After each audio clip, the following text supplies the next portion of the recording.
Le gars avait utilisé une matrice en provenance de la direction de la planification ou bien de l'IHSI, l'Institut haïtien de statistique et d'informatique. Et ce que nous avons comme données, c'est que nous avons plus de 1800 centres scolaires, des centres qui étaient destinés pour accueillir des enfants. Mais nous avons quelques 11 000 centres scolaires qui se logent dans les écoles fondamentales. Et nous avons quelques 60% d'enfants qui fréquentent le préscolaire en Haïti. Mais c'est la majorité privée. Parce que l'indicateur qui nous intéresse, c'est bien 7%. L'État a pu permettre 7% d'enfants fréquentent le préscolaire au niveau du public. Et le ministre voulait tout simplement passer de l'année de base 2024-2025 et 2025-2026 de 7% comme taux de participation des enfants au préscolaire à quelques 15% à un horizon partout. Évidemment, les résultats, évidemment, je n'ai pas lu encore les résultats pourraient montrer que l'État haïtien pourrait développer des mécanismes pour voir dans quelle mesure on peut augmenter l'offre publique au niveau du sous-secteur du préscolaire en vue de diminuer les disparités existantes entre ville et campagne. Merci beaucoup.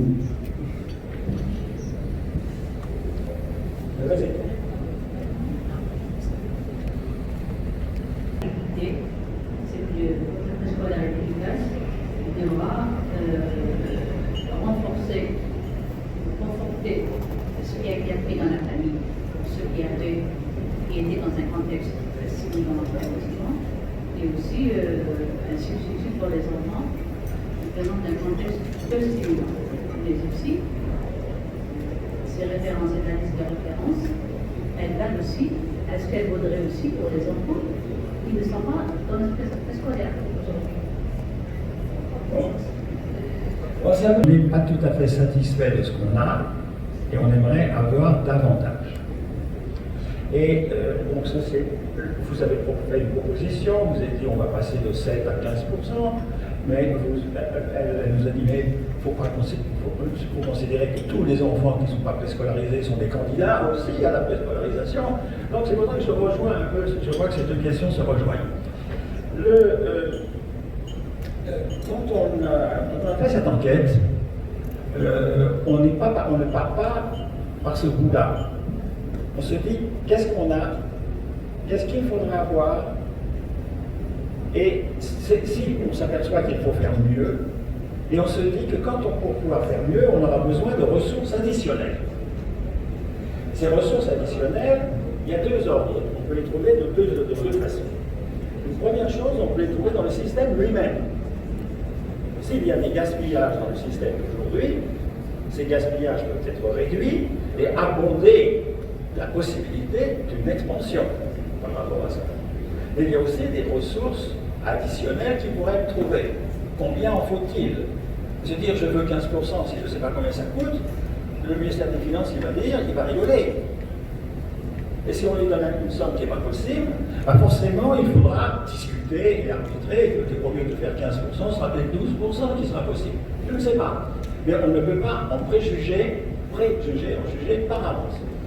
Donc l'idée, c'est qu'en ayant en perspective que ce qu'on souhaite, c'est d'améliorer le système, d'améliorer sa couverture, d'améliorer son efficacité et de faire en sorte que ce système meilleur et plus efficace puisse être donné à une proportion plus grande d'enfants dans le pays. Jusqu'où sera-t-il possible d'aller? Je ne le sais pas a priori. C'est quand j'aurai fait le travail et que j'aurai fait des évaluations et qu'on aura un instrument de simulation et d'options possibles pour l'avenir qui nous dira si on doit s'arrêter à 15%, si on peut avoir 20%, c'est encore mieux. Et si le ministre des Finances voit qu'il se dit le ministère de l'Éducation nationale fait des efforts considérables, alors peut-être qu'il mettra quelque chose au pot. Et les bailleurs qui seront là demain, dans 3 jours, ils se diront, le pays fait des efforts pour améliorer son système, le pays fait des efforts pour mobiliser plus de ressources publiques, un peu, pas beaucoup, parce qu'il n'y en a pas énormément, mais il fait ce qu'il peut. Eh ben, je vais lui donner un peu plus pour qu'il puisse aller encore un peu plus loin. Mais on ne peut pas en préjuger aujourd'hui. Le travail est à faire.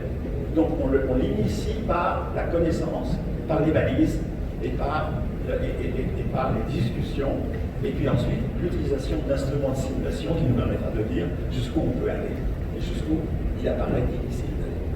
Mais toute évolution dans un système est porteur d'une dynamique. Votre système, depuis quelques années, depuis un certain nombre d'années, la dynamique n'a pas été très importante. C'était plutôt une sorte de stagnation dans l'ensemble du système. Si demain il y a une dynamique, vous savez, la dynamique entraîne la dynamique.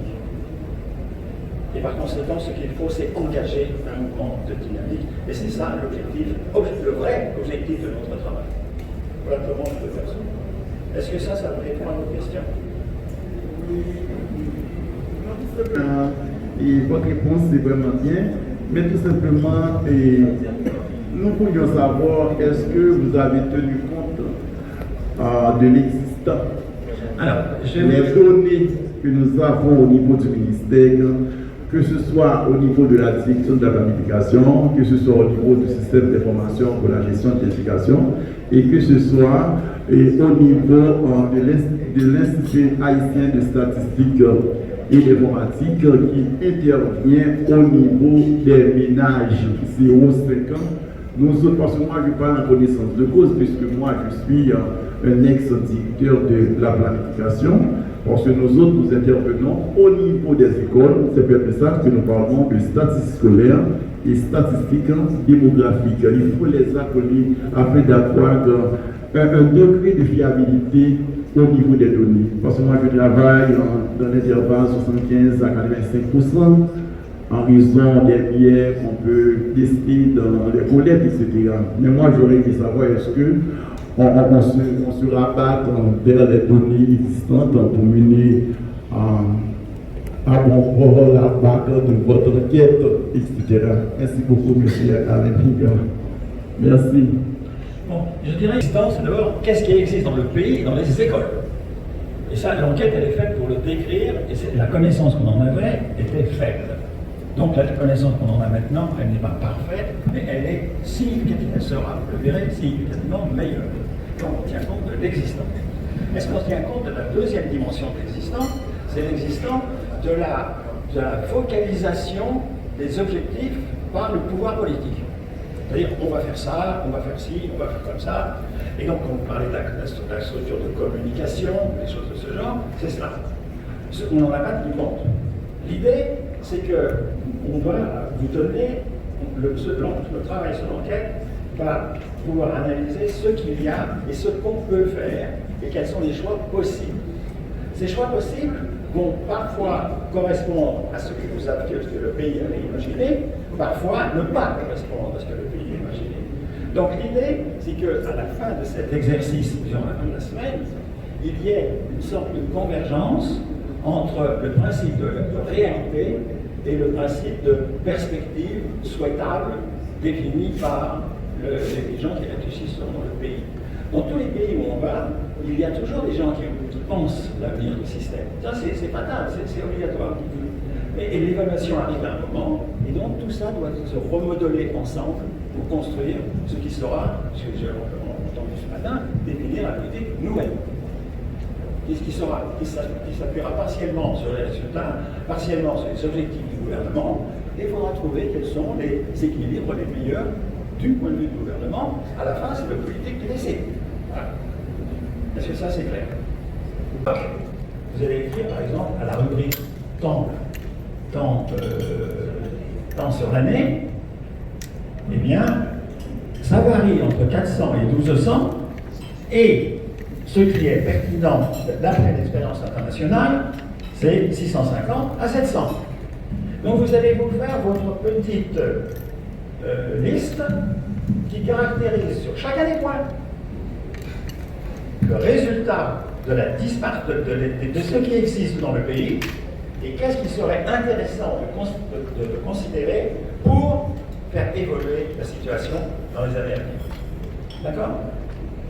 Donc ça nous permettra, n'oubliez pas qu'on nous a dit, vous avez le ministre nous l'a dit ce matin, on va demander au service qu'il nous fasse un résumé de comment on est et qu'est-ce qu'il faudrait faire, quelles sont leurs propositions. Et donc, on discutera tous ensemble, une fois que sur chacun des points, on aura vu cela, on les mettra tous ensemble, on fera une discussion, et ça commencera à aller dans la direction, quel est le message qui est porté par l'enquête pour les évolutions souhaitables dans le pays, dans le préscolaire. Est-ce que ça va comme démarche? C'est clair? Donc, vous allez, chaque fois qu'on va regarder un point, je vais au moi, et je dis attention, il faut noter. Quelle est la variabilité qui existe dans le pays et qu'est-ce qui apparaît? Sur cette base, ça ne veut pas dire qu'on va le faire, ça. Ça ne veut pas dire que ça va nous obliger à le faire. Mais ça va nous faire sonner une clochette. Ça varie entre 400 et 1200. Et 650 à 700, ça c'est optimum du point de vue des apprentissages des élèves au primaire. Et on fera cette même démarche sur chacun des points. À la fin, on aura un bloc de 7 ou 8 ou 10 points qui caractérisent le préscolaire et qui caractérisent un peu les directions qui pourraient être intéressantes de considérer par le pays pour faire évoluer le préscolaire par rapport à la situation actuelle dans les années à venir. Avec deux choses, deux éléments dans la politique, vous avez tout de suite compris cette chose, c'est que si on dit que 650 à 700 c'est bien, ça veut dire qu'aujourd'hui, on a encore beaucoup d'écoles qui sont très en dessous et des écoles qui sont très au-dessus.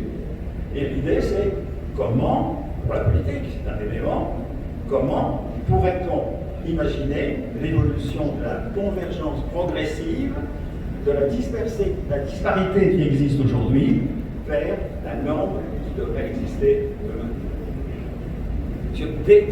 Décréter une norme, quand beaucoup de structures s'en écartent énormément, eh bien c'est de voir aussi comment, progressivement, on peut réduire la disparité vers davantage d'homogénéité dans le système.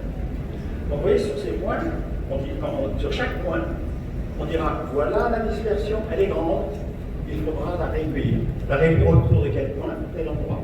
Une stratégie sera de comment je le tiens pour que progressivement, mon système soit efficace et que la dispersion soit réduite autour de ce qui est optimal. Ce n'est pas simplement de décréter la norme qui est important, c'est de voir comment on va pouvoir aller réduire cette dispersion pour la ramener autour de ce qui paraît le plus souhaitable pour tout le monde. Pour les enfants d'Artibonite, du nord-ouest, du sud-ouest, ils ont la même norme. Ils ont la même chose, c'est les mêmes enfants. Donc on souhaite que leurs conditions de préscolarisation soient bonnes et homogènes autant qu'il se peut entre différentes structures préscolaires, régions et populations dans le pays. Est-ce que c'est ça l'ambition? Donc l'ambition l'objectif de notre réunion aujourd'hui, c'est de comprendre ce qu'il y a, d'imaginer qu'est-ce qu'il faudrait qu'il se soit sur la base de l'expérience internationale, et ensuite de voir, ça c'est intéressant, on pourrait aller par là, mais on a un problème de divergence à réduire progressivement. Donc ça c'est ça l'objectif. Et c'est ça qu'il faut dire au ministre. Le ministre, c'est ça qu'il nous a demandé ce matin. Et presque explicitement. Donc ça je vous ai donné maintenant la lecture des résultats, la grille de lecture des résultats qu'on va faire, que je vais maintenant vous présenter. D'accord? Est-ce que c'est clair? Alors, si vous avez des questions, vous les posez. Et tous les gens sont convaincus. Donc, s'il n'y a pas de questions, ma présomption, c'est que j'ai été bien. S'il y a des questions, il faut les poser.